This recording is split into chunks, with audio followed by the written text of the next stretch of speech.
السلام علیکم ورحمۃ اللہ وبرکاتہ۔ میں امید کرتا ہوں کہ آپ لوگ اچھے ہوں گے، بہتر ہوں گے، خیریت سے ہوں گے۔ جیسا کہ آپ کو پتہ ہے کہ یہ رمضان المبارک کا بابرکت مہینہ چل رہا ہے۔ جب یہ مبارک مہینہ ختم ہو جاتا ہے تو پھر عید آتا ہے، اس کے اندر سارے مسلمان دھوم دھام سے خوشیاں مناتے ہیں۔ تو ہم آج آپ لوگوں کے سامنے عید کی وہ سنتیں لے کر آئے ہیں جس کو آپ صلی اللہ علیہ وسلم نے کی تھی۔ چلیے دیکھتے ہیں وہ کون سی سنتیں ہیں، شروعات کرتے ہیں۔ سب سے پہلے نمبر پہ دیا گیا ہے صبح سویرے نماز فجر سے پہلے بیدار ہونا، یعنی کہ آپ صلی اللہ علیہ وسلم کی سنت میں سے یہ تھا کہ وہ صبح سویرے فجر کی نماز سے پہلے وہ کیا ہوتے تھے، بیدار ہوتے تھے۔ اس کے بعد وہ کیا کیا کرتے تھے، اپنی ضروریات سے فارغ ہو کر پھر وہ نماز ادا کرتے تھے۔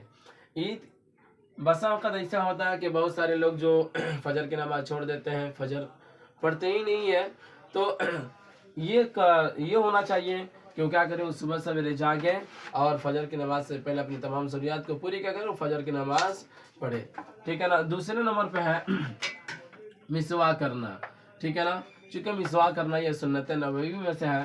تیسرے نمبر پہ ہے غسل کرنا۔ چوتھے نمبر پہ ہے شریعت کے حدود میں رہتے ہوئے زیب و زینت کرنا۔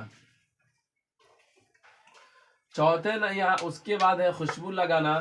پھر اس کے بعد عیدگاہ جانے سے پہلے کوئی میٹھی چیز کھا لینا، چونکہ بقرعید کے اندر کیا ہوتا تھا کہ وہاں سے آ کر آدمی کھاتا تھا، لیکن یہاں اس میں ہوتا ہے عید الفطر کے اندر ایسا ہوتا ہے کہ عیدگاہ جانے سے پہلے کیا کر لے، کچھ میٹھی چیز کھا لے، جیسے مثلا کھجور وغیرہ، ٹھیک ہے نا، یا اس کے علاوہ اور دیگر کوئی بھی چیزیں، اگر کھجور میسر نہ ہو تو دیگر کوئی چیزیں میٹھی وغیرہ چیزیں کھا لیا کرے، ٹھیک ہے نا۔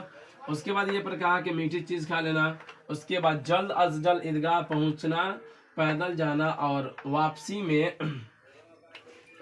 یہاں پر چھوٹ گیا، اور واپسی میں دوسرا راستہ اختیار کرنا۔ مطلب یہ ہوا کہ ہم جس راستے سے جا رہے ہیں نا، تو اس راستے کو ہم راستہ بدل کر آئے، ٹھیک ہے نا، ایک راستے سے گئے دوسرے راستے سے آئے، ٹھیک ہے نا۔ یہ وہی کہا کہ واپسی میں دوسرا راستہ اختیار کرنا، کہ جس راستے سے پہلی بار گئے ہیں، یعنی جب عیدگاہ جب ہم گئے نماز ادا کرنے کے لیے، جب ادھر سے ہم لوٹے نماز ادا کر کے تو دوسرے راستہ سے آئے، ٹھیک ہے نا۔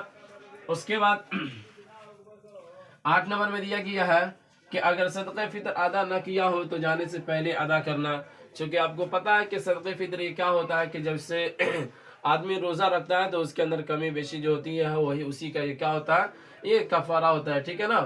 تو صدقہ فطر جو ہوتا ہے یہ وہاں جانے کیا کہتے ہیں، عیدگاہ جانے سے پہلے یعنی کہ عید کی نماز پڑھنے سے پہلے کیا کر دینا چاہیے، ادا کر دینا چاہیے۔ 9 نمبر میں عید کی نماز عیدگاہ میں پڑھنا، ٹھیک ہے نا، یہ تو ہوتا ہی رہتا۔ 10 نمبر پہ راستے میں اللہ اکبر لا الہ الا اللہ واللہ اکبر وللہ الحمد آہستہ آواز میں پڑھنا، ٹھیک ہے نا۔ یہ کہ تکبیر تشریق اس کو بولا جاتا ہے۔ اس کے اندر عید الاضحیٰ کے اندر تو یہ تو بڑی تاکید سے پڑھا جاتا ہے، یعنی کہ ہر فرض نماز کے بعد پڑھا جاتا ہے عید الاضحیٰ میں۔ لیکن یہاں پر کیا ہوا کہ جب آدمی راستے میں جائے تو پھر کیا کر لے، ان کلمات کو وہ آہستہ آہستہ کیا کرے، پڑھتے رہے۔ تو یہ وہ عید کی سنتیں تھیں جو آپ لوگوں کے درمیان پیش کیا۔ چلیے